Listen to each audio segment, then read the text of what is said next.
Hello everyone, आप लोग का जीएस बाबा ऑनलाइन प्लेटफॉर्म पर स्वागत है।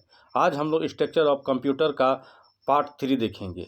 आज का पहला सवाल है कि सीपीयू और आईओ के बीच सिग्नल के मूवमेंट को कौन नियंत्रित करता है? ALU, control unit, memory unit और सेकेंडरी यूनिट। इसका सही जवाब है control unit, option number B. सवाल नंबर 2, कंप्यूटर में गणनाएं करने के लिए कौन सा अवयव उत्तरदायी है? Random access memory, control unit, arithmetic logic unit, hard disk. Option number C control arithmetic logic unit. यह सवाल एसएससी 10+2 और ग्रेजुएशन लेवल 2014 का सवाल है। सवाल नंबर 3, प्रोसेसर के 3 मुख्य भाग हैं। यह सवाल एसबीआई 2012 यूपीपीसीएल एग्ज़ाम टियर 2 2019 का सवाल है। ये बहुत ही महत्वपूर्ण सवाल है। सवाल है कि प्रोसेसर के 3 मुख्य भाग हैं: एएलयू, कंट्रोल यूनिट और रजिस्टर। एएलयू, कंट्रोल यूनिट और रैम। कैश कंट्रोल यूनिट और रजिस्टर। कंट्रोल यूनिट, रजिस्टर और रैम। इसका सही जवाब है कि ऑप्शन नंबर बी। प्रोसेसर के 3 मुख्य भाग होते हैं: एएलयू, कंट्रोल यूनिट और रैम। सवाल नंबर 4, सीपीयू के एएलयू में डैश होते हैं: RAM space, register, byte space, secondary storage. इसका सही जवाब है ऑप्शन नंबर बी। यह सवाल आरबीआई असिस्टेंट एग्जाम 2012 में आ चुका सवाल है, जिसमें पूछा गया सीपीयू और एएलयू में होते हैं, तो इसमें क्या होते हैं? रजिस्टर। अब सवाल नंबर 5, निम्नलिखित में से क्या कंप्यूटर हार्डवेयर नहीं है? Monitor, mouse, speaker, ALU hardware नहीं है। इसमें मॉनिटर हार्डवेयर है, माउस हार्डवेयर है, स्पीकर हार्डवेयर है, और इसमें क्या है जी? एएलयू हार्डवेयर नहीं है। ये एएलयू हार्डवेयर नहीं है। ऑप्शन नंबर डी सही है। एएलयू क्या है जी? सीपीयू का एक इकाई है। ये क्या है? सीपीयू का एक इकाई है। यह आईबीपीएस क्लर्क एग्जाम 2013 का सवाल है। सवाल नंबर 6, सूक्ष्म संधारित्र को माइक्रो प्रोसेसर कहा जाता है। यह सवाल एसएससी मैट्रिक स्तरीय 2008 का सवाल है। यानी क्या? सूक्ष्म संधारित्र बोलिए या फिर माइक्रो प्रोसेसर एक महत्वपूर्ण यूनिट है। ये किसका यूनिट है जी? एएलयू का है, रजिस्टर का है, नियंत्रण यूनिट का, उपयुक्त सभी। हम लोग जानते हैं कि माइक्रो प्रोसेसर में एएलयू भी होता है, रजिस्टर भी होता है, नियंत्रण यूनिट भी होता है। इसलिए ऑप्शन नंबर डी क्या हो जाएगा जी? सही। सवाल नंबर 7, कंप्यूटर सिस्टम के कार्यों को नियंत्रित करता है। कौन नियंत्रित करता है जी? मेमोरी, सीपीयू, कंट्रोल यूनिट और इनपुट डिवाइस। इसको कंट्रोल करता है कौन जी? सीपीयू। कंप्यूटर के सिस्टम के कार्यों को सीपीयू कंट्रोल करता है। सवाल नंबर 8, अर्थमेटिक और लॉजिकल कैलकुलेशन किसके द्वारा किए जाता है? मेमोरी यूनिट के द्वारा, कंट्रोल यूनिट के द्वारा, अर्थमेटिक लॉजिकल यूनिट के द्वारा, इनमें से कोई नहीं। इसका सही जवाब है option number C, arithmetic logic unit के द्वारा। सवाल नंबर 9, प्रोसेसर के 3 मुख्य भाग हैं। प्रोसेसर के कितने भाग हैं? 3 मुख्य भाग हैं। ALU, control unit, RAM. B में है एएलयू, कंट्रोल यूनिट और मेमोरी यूनिट। सी में है कंट्रोल यूनिट, रजिस्टर और रैम। डी में है रैम, रोम और एएलयू। इसका सही जवाब है ऑप्शन नंबर ए। प्रोसेसर के 3 मुख्य भाग होते हैं: एएलयू, कंट्रोल यूनिट और रैम। सवाल नंबर 10, सहायक यानी ऑक्सिलरी मेमोरी में लोकप्रिय रूप से डैश डैश के नाम से जाना जाता है। ये सवाल हाई कोर्ट ARO एग्जाम 2019 का सवाल है। Primary storage, secondary storage, random access storage device, processing unit, इसे कहते हैं क्या कहते हैं? सेकेंडरी यूनिट कहते हैं। सहायक यानी ऑक्सिलरी स्मृति को सेकेंडरी स्टोरेज के नाम से भी जाना जाता है। इसे अस्थायी स्मृति भी कहा जाता है। इसका प्रयोग मुख्यतः बैकअप डाटा को स्टोर करने हेतु किया जाता है, जैसे floppy disk, hard disk, DVD, memory card, pen drive इत्यादि। सवाल नंबर 11, जो मेमोरी CPU द्वारा सीधे प्रोसेस नहीं किए जाते हैं उसे कहते हैं क्या कहते हैं? यह सवाल IBPS क्लर्क 2013 का सवाल है। Internal memory, secondary memory, cache memory, system memory. जो मेमोरी CPU द्वारा सीधे प्रोसेस नहीं किए जाते हैं उसे सेकेंडरी मेमोरी कहा जाता है। सवाल नंबर 12, निम्न में से कौन सा डाटा और प्रोग्राम का उपयोग नहीं करता है और वर्तमान उपयोग के लिए लंबी अवधि का संग्रहण का मतलब होता है स्टोरेज प्रदान करता है?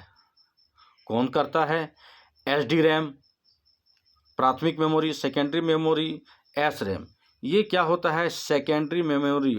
Option number C. Option number क्या होगा जी? सी। सवाल नंबर 13, डिस्क और टेप ड्राइव मुख्यतः निम्न रूप से प्रयुक्त होते हैं। Soft copy, secondary storage device, इनमें से कोई नहीं। Hard copy. हम लोग जानते हैं कि सेकेंडरी स्टोरेज डिवाइस में डिस्क टेप ड्राइव को मुख्यतः प्रयुक्त किया जाता है। Option number B. सवाल नंबर 14। सवाल नंबर 14 को देखेंगे। सवाल नंबर 14 में USB। सवाल नंबर 14 क्या है जी? USB संग्रह युक्ति का कौन सा प्रकार है? संग्रह युक्ति का कौन सा प्रकार है? तृतीयक है, द्वितीयक है, प्राथमिक है, सहायक है। USB को हम लोग जानते हैं द्वितीयक के रूप में। किसके रूप में जानते हैं जी? द्वितीयक के रूप में, यानी सेकेंडरी के रूप में USB का प्रयोग किया जाता है। USB का मतलब होता है क्या? यूनिवर्सल सीरियल बस। यह एक सेकेंडरी स्टोरेज डिवाइस है। संग्रह युक्ति का मतलब होता है क्या? स्टोरेज डिवाइस जो तेजी से डाटा विनिमय करने हेतु प्रयोग की जाती है, मतलब ट्रांसफर के लिए प्रयोग किया जाता है। सवाल नंबर 15, बड़ी मात्रा में अस्थायी डाटा को एकत्रित करने के लिए उपयोग किया जाता है। बाह्य मेमोरी, आंतरिक मेमोरी, प्राइमरी मेमोरी। घर नहीं, इसको गैर पढ़ना है। ये क्या है जी? गैर। ये क्या है जी? गैर परिवर्तनशील मेमोरी। गैर परिवर्तनशील मेमोरी यानी बड़ी मात्रा में अस्थायी डाटा को एकत्रित करने के लिए एक्सटर्नल मेमोरी यानी बाह्य मेमोरी का उपयोग किया जाता है। सवाल नंबर 15 का ऑप्शन नंबर ए। अब आता है क्वेश्चन नंबर 16। स्मृति में आंकड़ों की स्थिति को विशेष रूप से व्यक्त करने का एक साधन है। यह Uttarakhand lower sub division primary 2010 का सवाल है। इसमें सवाल पूछा गया, स्मृति में आंकड़ों की स्थिति को विशेष रूप से व्यक्त करने का साधन है। संग्राहक मतलब स्टोरेज, मेमोरी एड्रेस मतलब पता, LDA और रैम। इसका सही जवाब है option number B, memory address. Memory में आंकड़ों की स्थिति को स्पेसिफाइड करने का साधन क्या होता है? मेमोरी एड्रेस होता है। Option number B. चलिए सवाल नंबर 17 देखते हैं। निम्नलिखित में से कौन सा निर्देश चक्र के पालन में शामिल नहीं है? यह सवाल हाई कोर्ट ARO एग्जाम 2019 का सवाल है। Fetch, indirect, executive memory. इसका सही जवाब है मेमोरी। जब भी सवाल में नहीं रहे तो उसको हम लोग नहीं को अंडरलाइन करते हैं।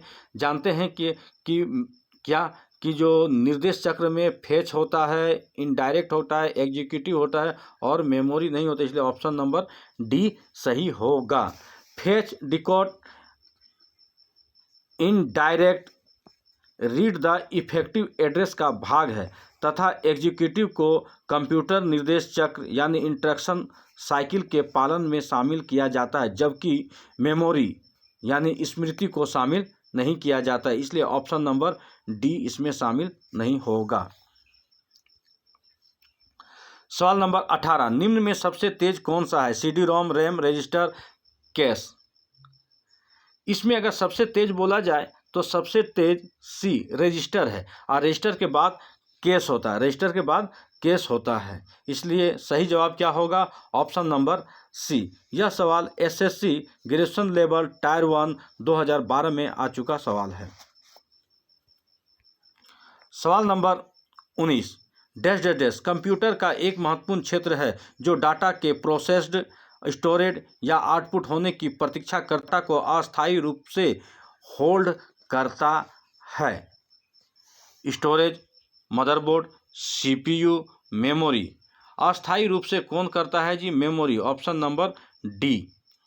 यह सवाल LIC AAO एग्ज़ाम 2016 का है। सवाल इसमें पूछा गया है क्या कि जो मेमोरी कंप्यूटर का एक महत्वपूर्ण क्षेत्र है जो डाटा के प्रोसेस, स्टोर या आउटपुट की प्रतीक्षा करते हुए आंकड़ों को अस्थायी रूप से मेमोरी में स्टोरेज करता है। आज का अंतिम सवाल है जो सवाल नंबर 20 है। वर्तमान में CPU द्वारा निष्पादित प्रोग्राम और डाटा निम्न में से कौन स्टोर करता है? माने CPU द्वारा कोई भी निष्पादित प्रोग्राम और डाटा निम्न में से कौन करता है? प्राइमरी मेमोरी, सेकेंडरी मेमोरी, सहायक मेमोरी या तृतीय मेमोरी? इसका सही जवाब है option number A, primary memory. वर्तमान में CPU द्वारा निष्पादित प्रोग्राम यानी एग्जीक्यूट प्रोग्राम और आंकड़े प्राइमरी मेमोरी में स्टोरेज होते हैं। प्राइमरी मेमोरी के मुख्यतः दो प्रकार के होते हैं। प्राइमरी मेमोरी मुख्यतः कितने प्रकार के होते हैं जी? दो प्रकार के होते हैं। एक को कहा जाता है रैम और दूसरे को कहा जाता है रोम। रैम ये क्या होते हैं? ये अस्थाई होते हैं। क्या होते हैं जी? अस्थाई होते हैं। और ये क्या होते हैं जी? ये अस्थाई मेमोरी होते हैं। चलिए तब तक के लिए थैंक्स, धन्यवाद। मिलते हैं एक नए वीडियो के साथ।